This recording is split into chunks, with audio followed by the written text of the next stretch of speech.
if you want to change industries, if you want to change the world, if you want to give back in a big way, you need to be a change maker. And that takes huge risk to leave a company to build something that you believe in. Welcome to Unstoppable Podcast with Harry Sardinas, inspiring conversations with influential millionaires, investors, thought leaders, entrepreneurs who are making a massive difference with their innovative products and services, and sharing the challenges and the wisdom of how they sold their first million.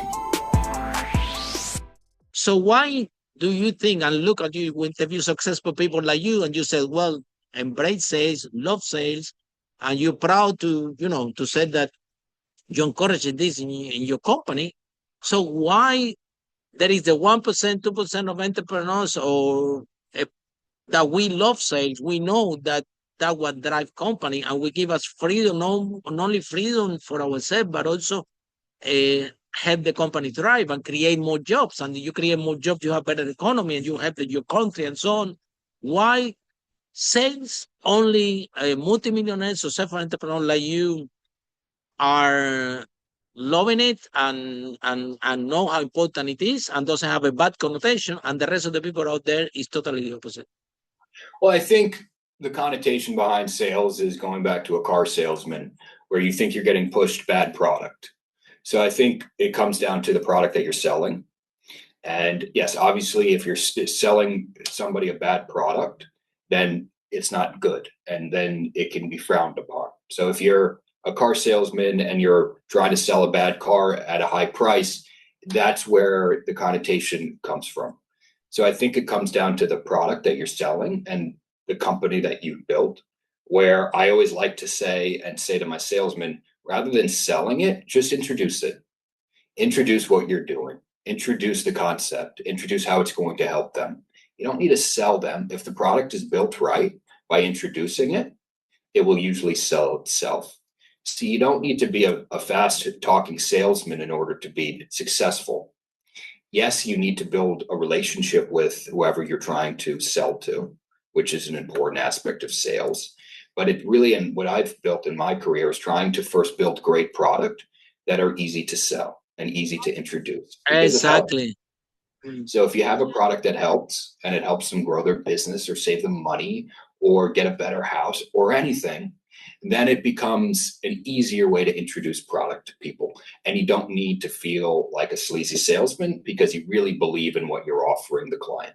So that's why I love sales. And it starts with building great product to be able to introduce that to your clients. And if you're able to do that, then all the salesmen love it as well because it becomes more fun because the clients really like it and they appreciate it. And they can tell in your tone that you're really trying to help rather than hurt. You're not trying to sell them an asset that's going to go down in value immediately and you take some cash up front. You're trying to help them long term. And if that's what you're offering the clients and you know how to sell it that way, you become very successful. And also the part code that you enhance, like you said, well, we de-risk the risk for our client because we partner with insurance company. So it's maybe, I don't know, maybe the product is a little bit more expensive, but you're de-risking the most you can the product for your client. So that is making more easy to sell because the client see less risk, right? Of course. So it's always about being creative and designing interesting products to help both the investors and the clients. And if you're able to help both, which is what I've been able to do in my career, then both sides are happy and you become very successful. So that's what you need to think about when you're trying to build a business. And that was my first point is it's hard to do that if you're not an expert and you don't really know the business well. Because if you don't know the business, you don't know what investors want and you don't know what clients want. Because the only way you can see that is by being in the industry. And when you feel pain points and pushbacks from clients and say, I like this product, but I wish it had this. And investors say, I like this, but I wish it had this. Then that sparks ideas. And you say, why don't we make something? Does that exist? It doesn't. So let's make what we hear from the feedback from the investors and the clients and make a perfect product. But you can only know that from that feedback, and that's by being in business. And then the next question is about social responsibility, because there are some financial pros out there that they are only available for the rich and wealthy, right? Uh, and they are good financial pros that can be available actually for a wide range. So, but nobody cares about this percent of the population. Everybody is chasing the rich, which will have more money. And is it possible to do good and make money at the same time with social responsibility and to democratize and give more access to people? Because it's a little bit unfair, right? That everybody that have all the money, all the capital and everything get Yeah, access to the right product, to the right information, to maximize, and then the people out there, they're working hard, right? And they don't see productivity for the money they're earning. for sure. So It's why did you very, start this journey, Cole, in the first place? yeah, it's a good You say you question. find some gaps. Yeah. Yeah, so it's What's the about story? the story is I was an investment banker and I was working at a boutique investment bank, and you saw clearly that the wealthy had access to opportunity and they were the focus of these Wall Street firms, and the smaller investors weren't, and there wasn't a focus for them and the access that they could have to products. So that was the first company that I built, was to target wealth inequality and to try to change the game and bring these interesting opportunities down market.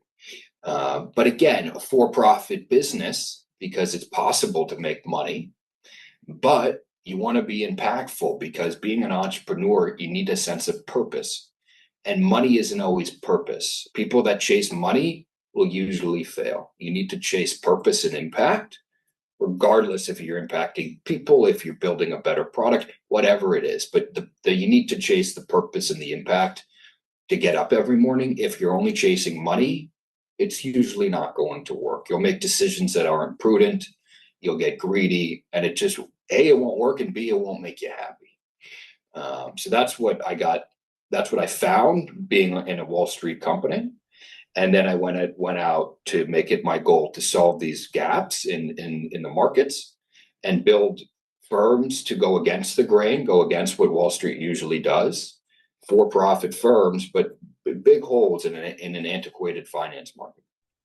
Now, Cole, the transition between corporate to entrepreneur, because when you are in corporate, you can say to sometime to your managers, whatever, okay, I'm sorry, this is not my job. But when you're in business, everything is your job. You're responsible. So there is a different dynamic to be a corporate employee and that to have your own business. And let's face it, you can you were getting a very good money. And to be an employee in corporate is actually easy, because there is a statistic that 80% of solo entrepreneurs doesn't make even over 100,000. So it's better to have a job. At least Monday to Saturday and Sunday you're free. So why do you take this leap of faith to leaving your corporate career where you are very comfortable?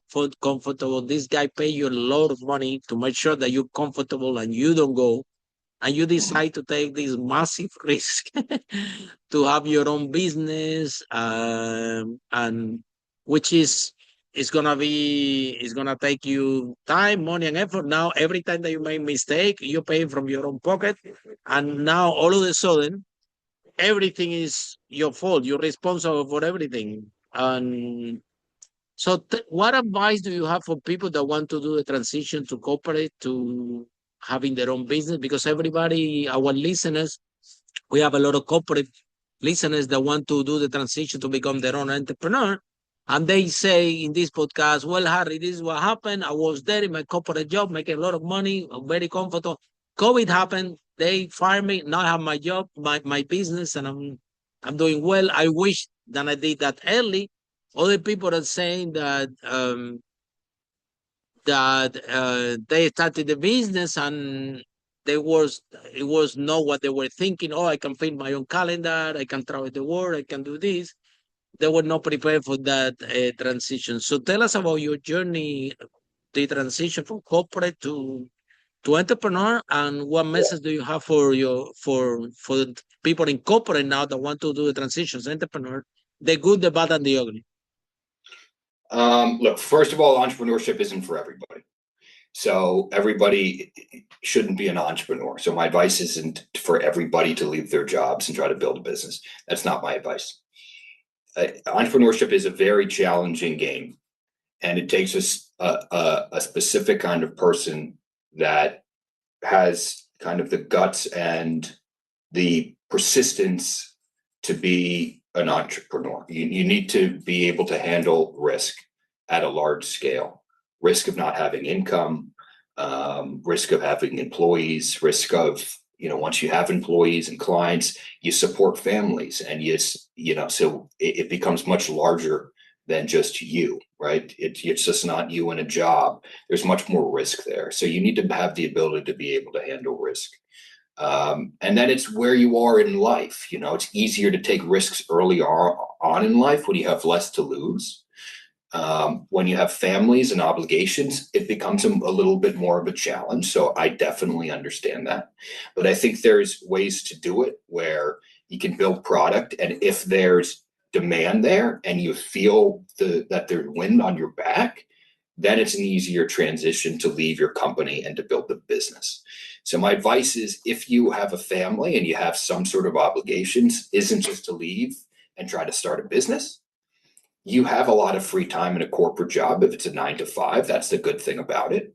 And you can take your free time to start to build something on the side to make sure it's viable prior to leaving the business. So I think there's some parts to it. If you're young, like I was, and you don't have much to lose, easier to take big swings and easier to say, look, I don't like what's going on here, and I'm passionate, and I think this is going to work. So let's go all out and see what happens. And a lot of times it won't work, which is great, and you'll learn a lot from them. And that's part of life. So if you want to be an entrepreneur, you got to be able to be a risk taker. You got to be able to handle risk and accept that everything isn't going to work. And once you accept that, then my advice is leave and see what will happen.